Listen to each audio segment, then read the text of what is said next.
Hey guys, this is OddOneGaming and today's video is sponsored by Dragonheir Silent Gods. Dragonheir Silent Gods is an amazing high fantasy RPG game that I've been in love with for quite a while. For those of you that don't already know that, I'm playing this game every single day. I have a dedicated channel for this game, and I'm lucky enough and blessed enough to be sponsored by Dragonheir. So if you want to start playing this game, you can start doing that today. There's going to be a link in the description and in the pinned comment of this video that you can click and you can download it on basically every platform. It's available on Android devices, it's available on iOS devices, it's even on Mac, and obviously it's available on PC through that link. You can download from the official website. It's on the Epic Game Store, it's on Steam. So yeah, it's basically everywhere.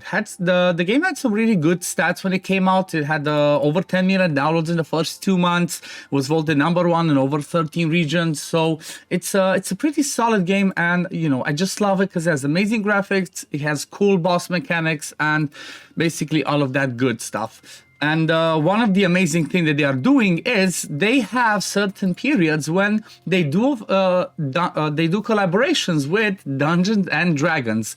We had our first one somewhere like a few months ago, which was the first installment of that collaboration, where everybody could get Dritz the Urden as a hero for the game. I really enjoyed it. I really liked that. I got quite a few copies of him actually. He's Inspired 3, and again, when I was talking about the graphics, look at these amazing graphics. You definitely wanna, you definitely wanna get something like this when you can. So this was Dritz. The antagonist for that fight was what's his name again? Oh my god, I forgot. F2 the Baylor. That was the fight that you had to do. But for this time around, we actually have the Echoes of the Sleepless, which is basically bringing Elminster Omar to the dungeon, to the Dragonheir world. Okay, so he is basically the new hero that joined the game. I already got him, and that's gonna be something that's gonna be happening in this video. We're going to be playing around with him. But when it comes to the event, basically there's the token shop. You can keep earning sage chest pieces, and then there's going to be a few rewards from here. Then there's also an exclusive artifact that you 100% want to get because it's amazing. So that's what else you can get. And also there's going to be a summoning event for specifically him, where after you get 240 of these dice, you can summon him. If you get 240 more, you get another copy, you inspire him, and so on. And then the last one, 2 more actually. You can also fight Semaster, as part of the story. You do your story, then the antagonist is going to be Semaster. So once you fight him and defeat him the first day, you fight him daily. I already made a video on this one. You can go check it out. I used only rare, so it's pretty accessible. And then the last thing, they have some pretty fun challenges, which I have not done yet because I want to make a video doing all 7 of them and, trying to see what's the most free-to-play friendly way that I can do it with as lower a level of champions, because they're all brought to the same level, no gear, no nothing. So yeah, what are you waiting for? I mean, this was definitely the longest intro in a way, but you know what? I want to talk about everything that's happening because that's what makes it cool. I always love when games do collaborations with, with other games, with movies, with IPs, with whatever. It brings more eyes on the game and it brings more people playing. And, if you're one of those ones that just started, welcome along. This game is amazing. So what I'm going to show you today is actually the end game boss of Season 2, the Mecha Torque, and I'm going to show you my free-to-play-ish team, I guess. I'm not going to go and swap over all of the things. I'm just going to show you the team that I used as a burn, okay? I don't have legendary burn options. And unfortunately for, at least that's the way that I see it. For burn, if you don't have legendaries, it's not as powerful, but still can be pretty good. For the game overall, just for this one might be trickier. And the same thing for Lightning Bolt. For Lightning Bolt, it's even worse, okay, for Thunderbolt. If you don't have Perkunte, that's a problem. Everything else, though, it just works perfectly. So the team that I put together, I actually wanted to be like, you know what, let's bring a good old Elminster Omar in this fight, and let's use the artifact as well. So basically, I just built them, the best that I had. Arachis is pretty amazing. He explodes burns with this one and hits pretty hard, then more damage, has a chance to land burns every time he does the basic attack, so that's good. Biggs is one of those he's basically an amazing burn applier, okay? So that's what he does. He just applies burns. And then Lyle is another one that he basically explodes those burns. So I have the team set. Let me show you the preset, which I think I'm going to swap a little bit because I don't want it to be like this. I want him to go a little bit after After, let me see, dispels all additional. Every stack of burn dispel. No, okay, never mind. He has to go first and then then Arachis. So the way that I have it set is Biggs goes and does the burns first. Okay, he just does this 5-hitter, lands all those burns, and then they all go every 30 seconds. That's the full rotation of the boss. And you definitely want to focus on the minions. That's the way you do the most damage. Every 11 seconds, the boss summons some minions. Those 6 balls that explode or whatnot, you want to do as much AoE damage to them as you can, because the more damage you do to them, all of that damage is equivalent to doing damage to the boss. So unless you have somebody that does 6 times the damage on a single target on the boss that he could do AoE, then you would always go with AoE, okay? So yeah, so burns first, AoE damage, then next one is Lyle exploding that, and then again, we have Arachis that goes and does the same thing. So let's just run it and let's see how this one actually is going.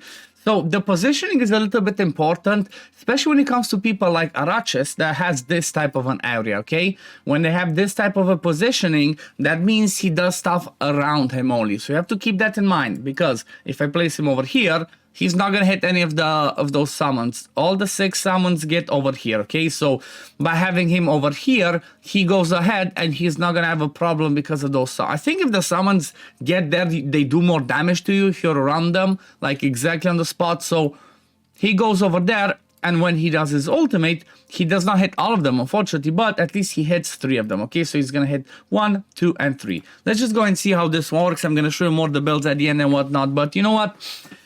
Considering the fact that I only have rares and epics plus, like, you know, Elminster and the artifact, which is from this event, I'm honestly pretty surprised and pretty happy with the damage that it's... Okay, why did Lyle just do...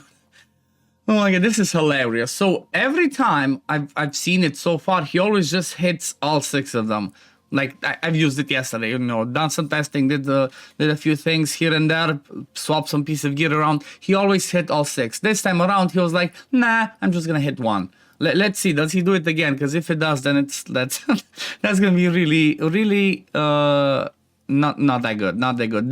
The thing that I guess, there's 2 things to my team, okay? So, okay, there we go, this one works fine. So he hits all of them, you wanna explode them, and you want to do a ton of damage. You might see Lyle not doing a ton of damage. The reason for that is he activates 1 stack of burn from Biggs, and that's why Biggs' damage goes up, okay? He applies those burns.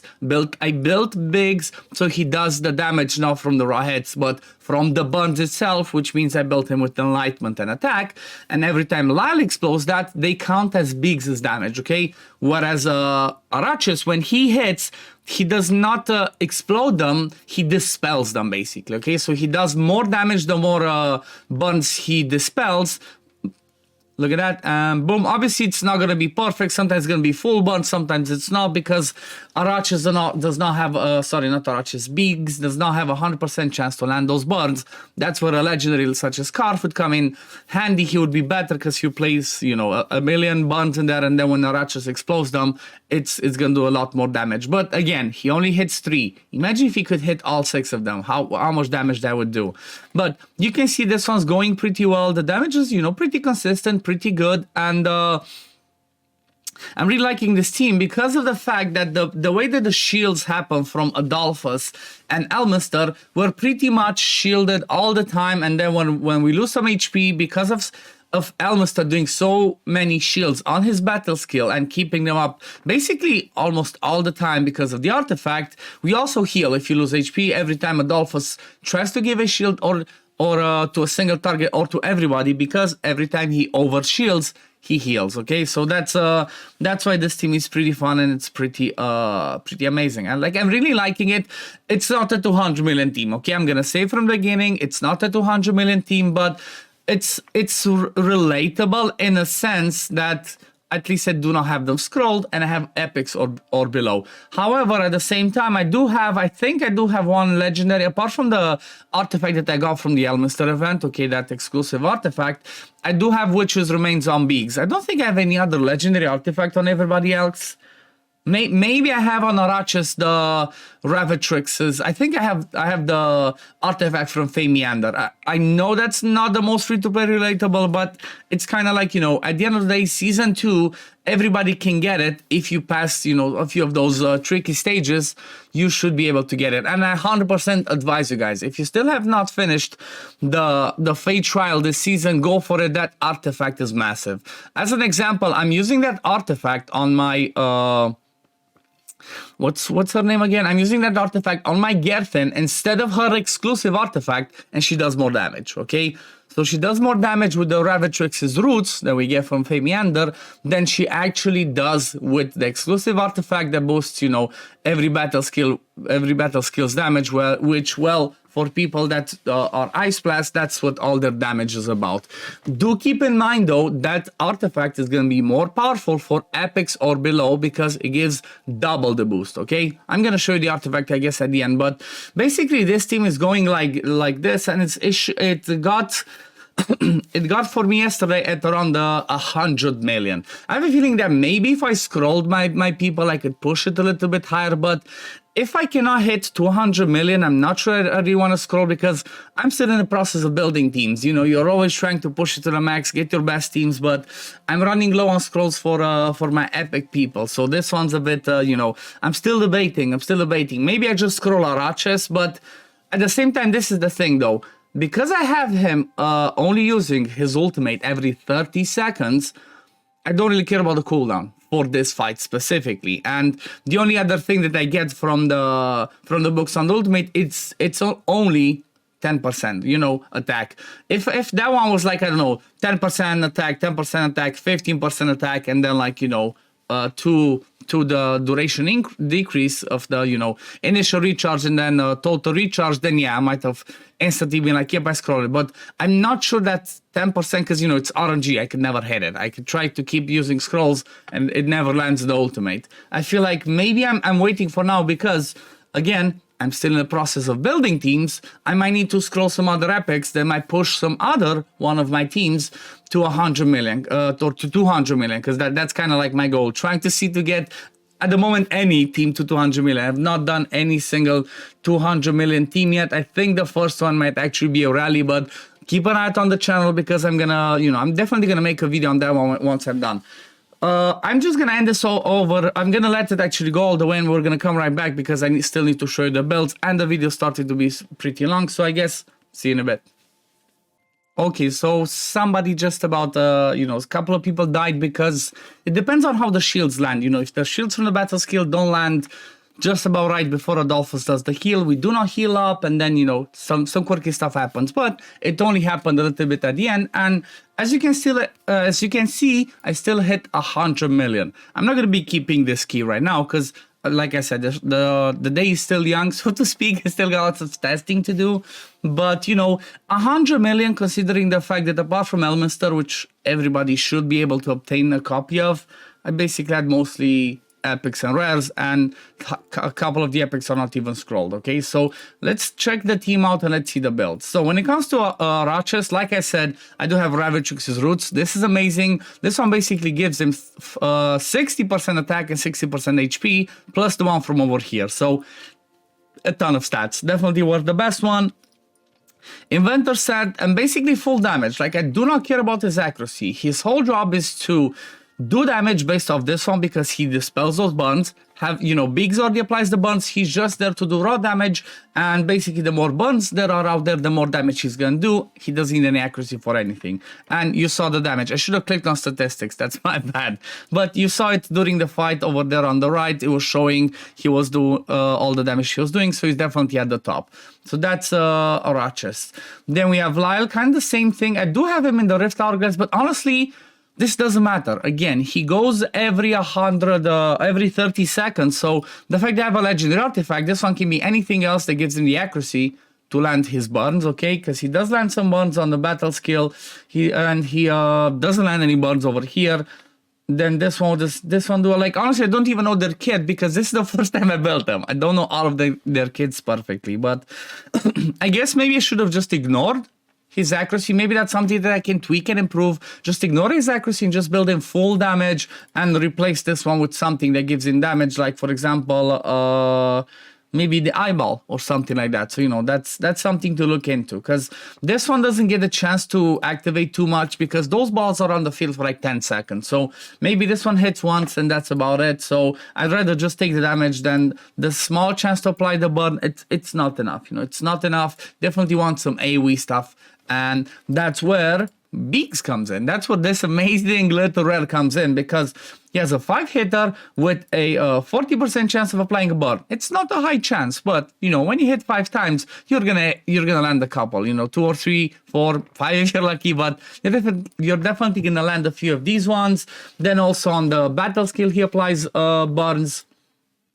Plus on the passive, every third basic attack has a chance to land burn. So he's basically a burn applier machine, and for that reason I gave him the accuracy to make sure he lands his burns, but then I focused, as you can see, only as much enlightenment and attack as I could, okay? Because when it comes to burns, they do derivative damage. Derivative damage cannot deal critical hits, which means there's no point in giving them a crit rate or crit damage, as it doesn't influence it at all. The derivative damage is influenced by enlightenment. It doesn't say it here specifically, but whenever you see derivative damage, 99% of the time, the damage scales off of enlightenment as well, okay? And like I said, I have Witch's Remains on him. I guess this one could be the Crown of the Unclean, but obviously Witch's Remains is better because it lands AoE defense penalty, and basically having a 5-hitter makes it even better because it only has a 60% chance to land, but every single one of those hits has a 60% chance to land it, so basically it's 100%, you know? Okay, what else do I have here? Like I said, so mostly enlightenment, still in an inventor set. Like, I've not tested too many other sets to see which one do better, but I'm gonna say this, for what I tested during the season, the set that ignores 20% derivative damage, I don't even remember. Let me just have a look at the name. That one's just bad. It's just not good enough. So what is it? This one, Abyssal Shadow. Okay, the Abyssal Curse set, does give you the attack and the enlightenment, but this 20% ignore defense that the derivative damage does is just not good enough. You're just better off with this because you're gonna have 4 stacks and you're basically 32% extra damage kind of all the time. So, you know, inventor's the way from my point of view. If you guys disagree, leave it in the comments below. Then when it comes to supports, Adolfo's pretty standard. He has the Tiara and as much enlightenment as I could get him. That's it. Doesn't matter anything else. Like, I didn't care about any other like survivability or whatnot. Nope. As much enlightenment as I could get because his shield depends on enlightenment, okay? It's target max HP and enlightenment. So you want to give him as much enlightenment as you can. He's one of the easiest ones to build, but he's one of the best heroes in the game. And then we have our good old Elminster. He's basically in here for the accuracy and enlightenment again. And basically the way I tried to build him, I tried to give him as much skill haste as I could as well, because I want him to come back to this one as often as possible, okay? So he does it every 8.7 seconds. It's on for 5 seconds, but it's extended. That 5 seconds is extended by 30%, okay? So 10% of 5 seconds is, what's that? 10% of 5, it's like a 0.5 times 3, so you know, basically a third goes up. So like it goes to 5 point. I'm not a math guy. Why am I even trying? I'm not a math guy, but extending the duration of those shields is definitely something you want to do. It might be better to use it on Adolphus. It might not. I don't know. I feel like it's better on him because of the fact that it's on a battle skill. I'm trying to have him come around as fast as possible. But again, same principle. Enlightenment as much as you can. You can see I have like over 400. But anyway, this is gonna be it for today, guys. I hope you enjoyed it. This is a pretty interesting and a pretty fun team, and I guess, like I said, apart from the fact that I have you know, Hourglass can be replaced, Ravatrix can be replaced, any other damage one, which remains the only one that's like, you know, you cannot replace it as easily. That's why we always say #1 artifact in the game to get as a legendary one is Witch's Remains.